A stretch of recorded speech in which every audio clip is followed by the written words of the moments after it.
მოგესალმებით ეთერშია სტასოტევი საინფორმაციო გამოშვება დღის მთავარ სიახლეებს მარია მელიავა გაგაცნობთ.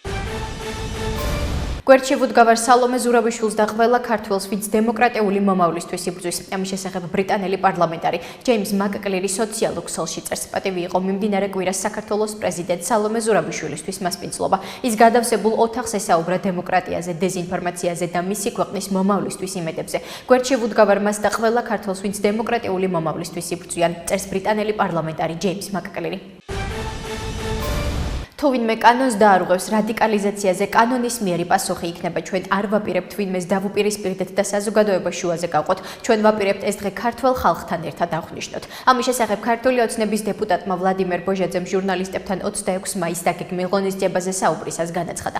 მისი თქმით 26 მაისს თუ ვინმე კანონს დაარღვევს, სახელმწიფო კანონის შესაბამისად იმოქმედებს. ბოჟაძის თქმით ოფიციალური ღონისძიება გაიმართება თავისუფლების მოედანზე, ასევე ალექსანდროვის ბაღში, ორბელიანის მოედანზე და რეგიონებში.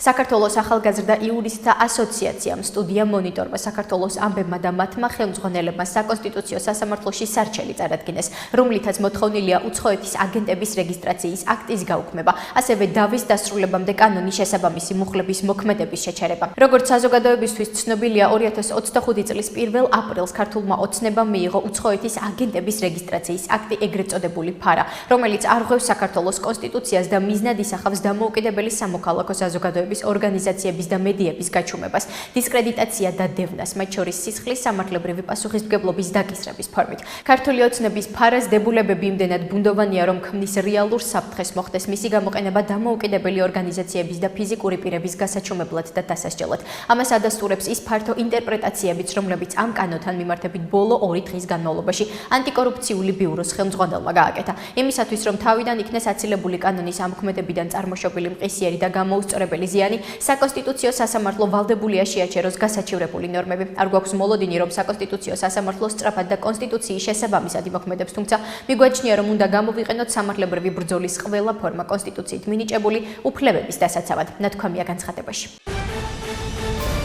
ჩვენ ვერ ვიქნებით მორალური მსაჯული ადამიანების, რომლებიც გირაოს გადაიხდიან. დარწმუნებული ვარ, რომ ეს იქნება ბატონი ვაშაძეს თუ სხვა ნებისმიერი პოლიტიკური ფიგურა. გირაოს გადახდის თუ არ გადახდის შემთხვევაში ივანიშვილის წინააღმდეგ ბრძოლას მაინც გააგრძელებს. ამის შესახებ ერთიანობა ნაციონალური მოძრაობის გენერალური მდივნის მოადგილე ირაკლი ფავლენიშვილმა განაცხადა. მისი შეფასებით მთავარი ის არის, რომ გიორგი ვაშაძე დროებით საგამოძიებო კომისიაზე არ მოვიდა და ამით კომისიას ლეგიტიმაცია არ მისცა.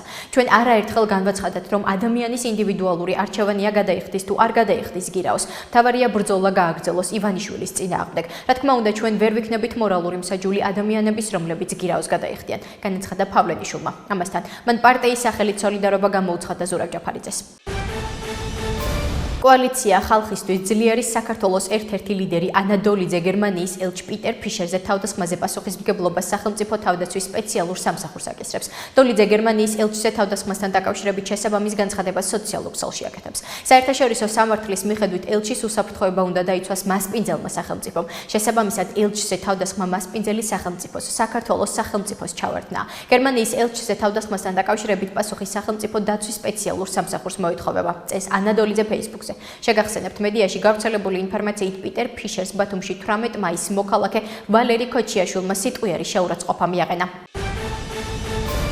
საქართველო და კატარი თავისუფალი ვაჭრობის შესახებ დაიწყებენ მოლაპარაკებას. პირველი ვიცე-პრემიერის, ეკონომიკისა და მდგრადი განვითარების მინისტრ ლევან დავითაშვილის ინფორმაციით გადაწყვეტილება კატარის სახელმწიფო ვაჭრობისა და მრეწველობის მინისტრთან შეხვედრისას იქნა მიღებული. შეხვედრა დავითაშვილის კატარში ვიზიტის ფარგლებში გაიმართა და მასზე 2 ქვეყნის სავაჭრო ეკონომიკური თანამშრომლობის საკითხთა ფართო სპექტრის გარშემო შედგა საუბარი, მათ შორის საინვესტიციო, ენერგეტიკის, ტურიზმის, ტრანსპორტისა და კომუნიკაციების მიმართულებით. შეხვედრაში საქართველოს მხრიდან მონაწილეობა მიიღო საგარეო საქმეთა მინისტრის მოადგილე ალექსანდრე ღვთისიაშვილმა. დავითაშვილის ინფორმაციით ამ საკითხთან დაკავშირებით ქვეყნებს შორის მოლაპარაკება შესაძლებელია უკვე წელს. აბრეშუმის გზის მეხუთე ფორუმის ფარგლებში შედგეს. პირველმა ვიცე-პრემიერმა კატარის დელეგაცია თბილისში მოიწვია ფორუმში მონაწილეობის მისაღებად, რომელიც 22-23 ოქტომბერს გაიმართება.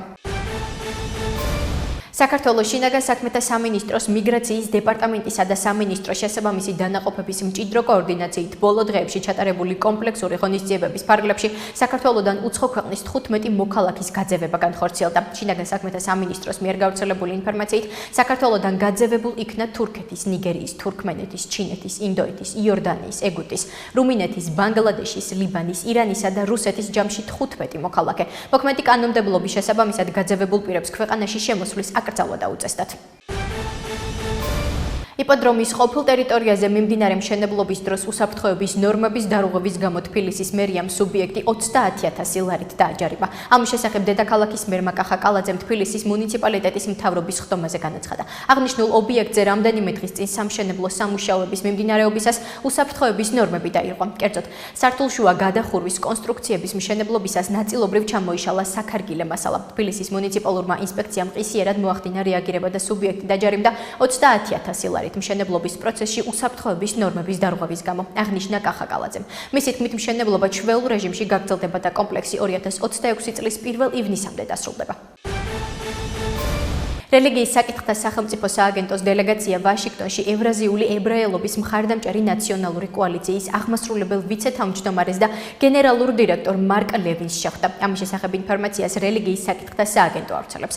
მარკ ლევინმა მადლობა გადაუხადა რელიგიის სააგენტოს დელეგაციას თბილის შეხვედრისთვის და აღნიშნა, რომ ევრაზიული ებრაელობის მხარდამჭერი ნაციონალური კოალიციის მიზანია როგორც ამერიკელ ებრაელებს, ისე ამერიკელებს გააგებინონ იმ მდიდარი ისტორიის შესახებ, რომელიც საქართველოში ებრაელებთან მიმართებით არსებობს. მარკ ლევინმა ასევე განაცხადა, რომ აშშ-ის კონგრესში იმართება მოსმენა გლობალური ანტისემიტიზმის შესახებ, სადაც საქართველოს რასაკვირველია არ ახსენებენ ნეგატიურ კონტექსტში. შეხვედრის დასასრულს ზაზა ვაშაყმაძემ მარკ ლევინი საქართველოში დაპატიჟა. მხარეებმა გამოხატეს მომავალი თანამშრომლობის სურვილი და მზაობა. საქართველოს ბიზნეს ასოციაციაში საერთაშორისო საფინანსო კორპორაციამ ასოციაციის წევრებს მიწოდების ჯაჭვის დაფინანსების პოლიტიკის დოკუმენტი წარუდგინა.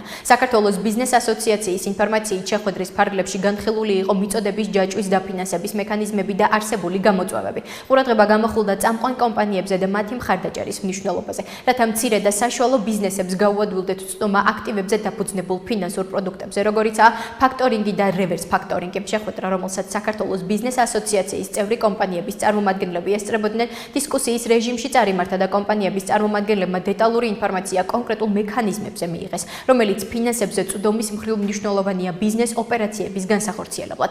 აღნიშნულია გავრცელებულ ინფორმაციაში. ახლა კი გაგაცნობთ უცხოეთის სიახლეებს. ისრაელის საელჩოებში უსაფრთხოების ზომები გაძლიერდება. ამის შესახებ ისრაელის პრემიერ-მინისტრმა ბენიამინ ნეთანიაჰუმ განაცხადა, როგორც მან თქვა ვაშინგტონში ებრაული მუზეუმის მახლობლად მომხდარი სროლის შედეგად, ისრაელის საელჩოების თანამშრომლების ანტისემიტური მკვლელობით შოკირებულია. ისრაელის წინააღმდეგ სისხლიანი ცილისწამება სიცოცხლის ფასად გვიჯდება და მათ წინააღმდეგ უნდა ვიბრძოლოთ. გავეცი ბრძანება, რომ მთელ მსოფლიოში ისრაელის დიპლომატიურ წარმომადგენლობებში უსაფრთხოების ზომები გაძლიერდეს, განაცხადა ნეთანიაჰუმ. შეგახსენებთ, ვაშინგტონში ებრაული მუზეუმის მახლობლად ისრაელის საელჩოს 2 თანამშრომელი მოკლეს. ამერიკის შეერთებული შტატების დედაქალაქის პოლიციის უფროსის ცნობით მკვლელობაში ეჭვმიტანილი დაკავებულია. ვაშინგტონის პოლიციის განცხადებით ეჭვმიტანილი 30 წლის ელიას როდრიგესია, რომელიც დაკავებისას თავისუფლება პალესტინას სკანირებდა. დონალდ ტრამპმა ევროპელ ლიდერებს განუცხადა, რომ ვლადიმერ პუტინს ომის დასრულება არ სურს, რადგან მიაჩნია, რომ იმარჯვებს. ამის შესახებ ინფორმაციას ამერიკული გამოცემა წყაროებზე დაყრდნობით ავრცელებს, რომლის ცნობითაც ტრამპმა რუსეთის პრეზიდენტ ვლადიმერ პუტინთან სატელეფონო საუბრის შემდეგ უკრაინის პრეზიდენტ ვოლოდიმირ ზელენსკის, საფრანგეთის პრეზიდენტ ემანუელ მაკრონს, გერმანიის კანცლერ ფრიდრიხ მერცს, იტალიის პრემიერ-მინისტრ ჯორჯია მელონისა და ევროკომისიის პრეზიდენტ ურსულა ფონ დერ ლაიენს განუცხადა, რომ ვლადიმერ პუტინს უკრაინაში ომის დასრულება არ სურს. ამასთან გამოცემის ინფორმაციით დონალდ ტრამპი ევროპელ ლიდერებს ვლადიმერ პუტინთან საუბრამდე ერთი დღით ადრეც ესაუბრა, თუმცა მაშინ აღნიშნა, რომ თუ რუსეთის პრეზიდენტი ომის დასრულებაზე უარს იტყოდა და შეიძლება სანქციები დაეწესებინა. ლიეტოვამ საქართველოს იმ მოქალაქეებს, რომლებსაც დიპლომატიური და სამსახურებრივი პასპორტები აქვთ, უვიზო რეჟიმი გაუქმა. როგორც სააგენტო დელფი იუწყება, ლიეტოვის მთავრობამ შესაბამისი დადგენილება 21 მაისის მიიღო. ლიეტოვის მთავრობამ საგარეო საქმეთა სამინისტროს დაავალა მიღებული გადაწყვეტილება 5 სამუშაო დღის ვადაში აცნობას ევროკომისიას და ევროკავშირის წევრ სხვა სახელმწიფოებს. ცნობისთვის, ესტონეთმა ქართული დიპლომატიური პასპორტების მფლობელებისთვის უვიზო რეჟიმი 8 მაისს გააუქმა. რუსებმა უკრაინას ისკანდერის ბალისტიკური რაკეტითა და 128 დრონით შეუტიეს. ამის შესახებ ინფორმაციას უკრაინული მედია ქვეყნის საჰაერო ძალებზე დაყრდნობით ავრცელებს. მათი ცნობით თავდაცვის ძალებმა ქვეყნის აღმოსავლეთ, ჩრდილოეთ, სამხრეთსა და ცენტრალურ ნაწილებში 74 რუსული დრონი ჩამოაგდეს. ამასთან, რუსული ძალების მიერ გაშვებული 38 დრონი იმიტატორი ლოკაციურად დაიკარგა უარყოფითი შედეგების გარეშე. რუსეთის თავდასხმის შედეგად დნეპროპეტროვსკის, დონეცკის, ხარკოვის და ნიკოლაევის ოლქები დაზრალდა.